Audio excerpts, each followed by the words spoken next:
Okay, welcome back. I'm Natasha Helkington. You're a TV host at the GLF Bonn 2018. And I have here with me Hans Friederich, who's the Director General of INBAR. Correct. Thank you for joining us. Pleasure, Natasha. Thank you. So please tell us a bit more about your organization. Well, Natasha, it's a very interesting organization. I often describe it as the United Nations of Bamboo. Okay. We are an intergovernment organization, a multilateral organization registered with the United Nations, and currently we represent 44 countries, mainly in the global south, countries that have natural bamboo and rattan. Oh, very interesting. So can you tell us a bit more about why bamboo is important in terms of sustainable development? Oh yes, I can do that definitely. You know, I guess the first thing I should say is, although many people don't realize that, bamboos look like trees, but they are actually grasses. So there's 1,642 different species of bamboo, but all of them are biologically speaking grass. And therefore, if you think about it, the things that you do with your lawn, you can do with bamboo. You cut it and it grows back, and you cut it again and it grows back again. You don't have to replant bamboo when you harvest it, unlike trees. Right. And the roots stay in the soil, stay healthy and stay strong. So bamboo is also very, very useful as a tool to control erosion and to even restore degraded lands. Amazing. So why are we not just growing bamboo everywhere? Well, the interesting thing is bamboo is growing everywhere. Okay. And people don't realize it. There is bamboo throughout Asia. There's bamboo in Africa, sub-Saharan and north of the Kalahari. There's bamboo throughout Latin America. There's bamboo in the Caribbean. There's bamboo in Pacific Islands. Wow. But most countries do not realize the potential of bamboo. And I think that is what the exciting thing of being in China. Bamboo is part of Chinese culture, Chinese history, Chinese life. Right. And I think that's the difference between China and many other countries, where when I talk with farmers, when I talk with civil servants, when I talk with ministers, they say, gosh, we have bamboo, but we consider it a weed. We didn't realize that it actually is something that is valuable and even is money. Right.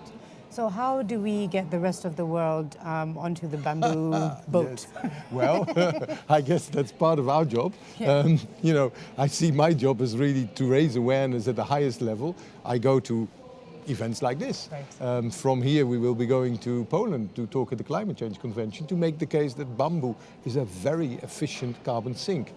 But of course, it's not just talking at the global level. We work with our members. Every country that signs up to INBAR, that ratifies our establishment agreement, gives us a focal ministry. So we have a ministry for agriculture, for forestry, for environment that we work with. And through them, we then go down to the lower level. So we do actually manage some activities where we work on land restoration, on supporting small and medium enterprises, on developing a local industry and working with farmers to create jobs and to create livelihoods. Amazing. But if this is it looks like a great solution in terms of what's happening in the planet at the moment with deforestation. So growing bamboo would be a big solution to that. How are we going to scale that up? Because even coming from Kenya, I don't see bamboo anywhere. You kind of see it, but you don't. I guess it would be a great solution for us. Well, let me just answer Kenya. Okay. You used to have 500,000 hectares of bamboo. Okay. And unfortunately, some 100 years ago or so, that was diminished to 150,000 hectares because the bamboo was basically converted into agricultural land. Right. The current administration and the new Minister of Environment has actually said they see the value of bringing bamboo back. So you now have efforts to plant bamboo along Tana River and some of the other rivers. There's talk about planting bamboo for energy. There's a concession.